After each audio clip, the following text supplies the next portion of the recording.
Kita semua ngelewatin semua. Oke Bapak Ibu, cerita panjang jadi pendek. Intinya saya punya hutang pada saat itu. Maklum Bapak Ibu, anak muda, kartu kreditnya banyak. Wah, kalau di kartun-kartun tuh begitu buka, kartu kredit semua Pak. Ya, jadi gesek, nikmatin barangnya, bayar belakangan. Ya, ternyata neraka itu Bapak Ibu. Ya, saya akhirnya kelilit utang pada saat itu. Saya punya utang sekitar 60 juta di 6 kartu kredit. Lumayan. Ya, lumayan mematikan. Ya, istri pada saat itu sedang kondisi lagi hamil tua dan kontrakan saya pas lagi habis. Jadi kayaknya apa ya? Sempurna lah Bapak Ibu. Ya, kayak sinetron-sinetron seperti itu ya. Jadi kita ngelihat mati, nih hidup begini ceritanya gitu. Saya cuma pada saat itu berpikir, ini hidup kayak gimana sih sebetulnya? Apa sih yang dicari sama hidup ini? Maunya ngapain sih? Tujuan hidup ini ngapain sih? Ada orang kaya, ada orang miskin. Ada orang yang umur panjang, ada orang umur pendek. Ya, maklum Bapak Ibu, duit nggak ada, utangnya banyak, mikirnya ngalor ngidul. Ya, untungnya dulu saya masih punya iman sedikit. Seginilah, ya. Ada Bapak Ibu. Jadi nggak berani bunuh diri.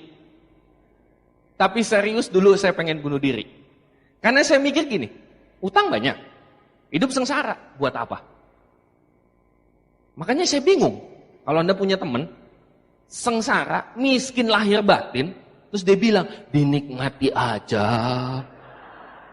Buset. Pak, bersyukur boleh, tapi berjuang mah kudu atuh. Masa miskin disyukuri aja Pak miskin. Ya udah join MLM. Capek Pak, pulang kerja. Emang pulang kerja jam berapa? Jam 5 sore. Nah, sampai malam sampai tidur ngapain? Sinetron tersanjung 1 sampai 7, bentar lagi 70. Itu kan harus ditonton Pak, refreshing. Refreshing nonton sinetron. Sedih amat. Ya, refreshing tuh ke luar negeri. Korea, Jepang, Ethiopia. Refreshing Bapak Ibu, refreshing di rumah nonton sinetron. Tersanjung 1 sampai 7. Ntar lagi 7,5 keluar. Sinetron yang terbaru, Tersungging Bapak Ibu. Ya, ditonton juga, buset deh Bapak Ibu. Ya, jadi kebanyakan orang itu cuma sekedar apa ya? Mencari alibi aja Bapak Ibu. Hanya sekedar mencari alibi. Saya di kondisi seperti itu sempat berpikir pengen mati rasanya gitu. Karena saya pikir satu aja, kita di dunia ini cuma numpang. Cuma numpang aja, cuma lewat. Set. Nah, ujiannya di sini. Dan ini pandangan saya Pak. Ya, Anda tidak perlu punya pandangan yang sama. Anda tidak harus punya pandangan yang sama.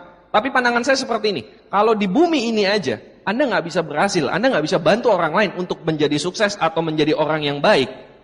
Itu sudah pasti alamatnya neraka. Karena ujiannya itu ya di sini. Di sini aja Anda sudah nyusahin. Duit nggak punya. Anak mau sekolah, ngutang, betul nggak? Yang namanya ngutang, yang diutangin berasa enak gak?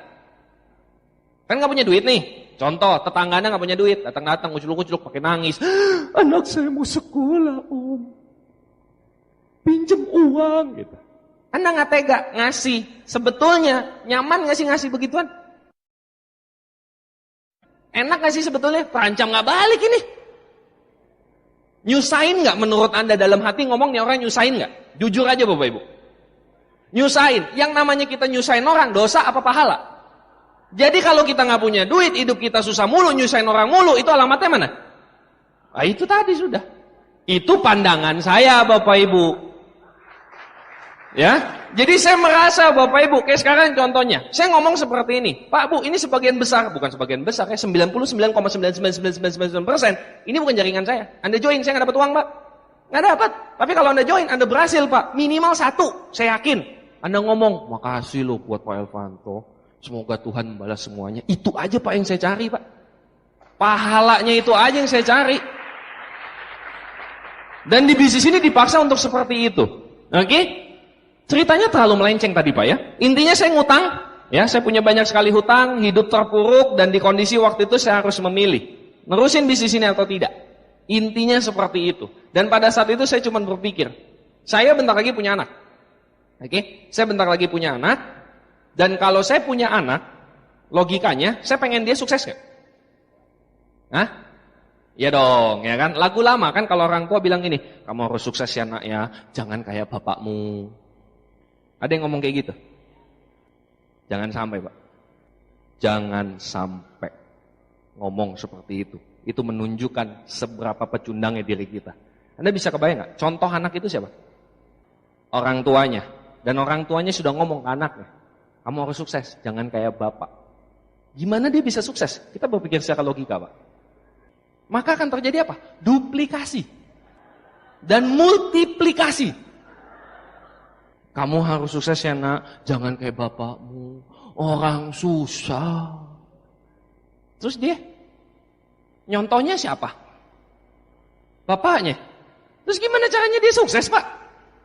Bikinnya mah enak. Aplak 15 menit kelar.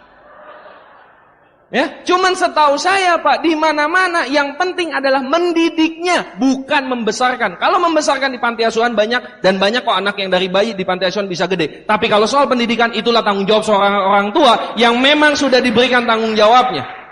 Jadi cobalah Bapak Ibu, minimal Pak, kalau kita sudah berjuang habis-habisan dalam hidup ini, dan kita nggak bisa menjadi orang sukses, tapi satu, minimal ada yang dipelajarin oleh anak kita, yaitu apa? Bapak saya pekerja keras, bapak saya orangnya tidak pernah menyerah. Itu yang saya ambil. Minimal itu Pak.